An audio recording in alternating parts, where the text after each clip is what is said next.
حضور صلی اللہ علیہ وسلم کی واضح پیشین گوئیاں ہیں، قیامت سے قبل اس پورے کرے ارضی پر اللہ کا دین غالب ہو کر رہے گا۔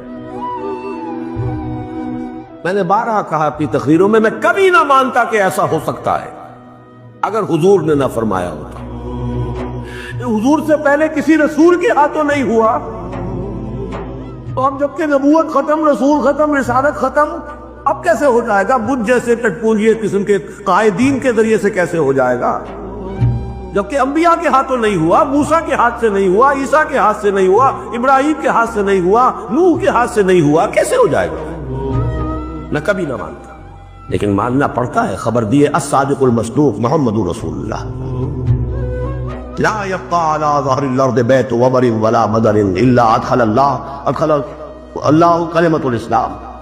روایت مسند احمد کی، مقداد ابن اسود جس کے راوی، اس روئے ارضی پر ایک گھر نہیں بچے گا، نہ اینٹ گارے کا بنا ہوا گھر اور نہ ہی کوئی خیمہ جس میں اللہ کلمہ اسلام کو داخل نہ کر دے۔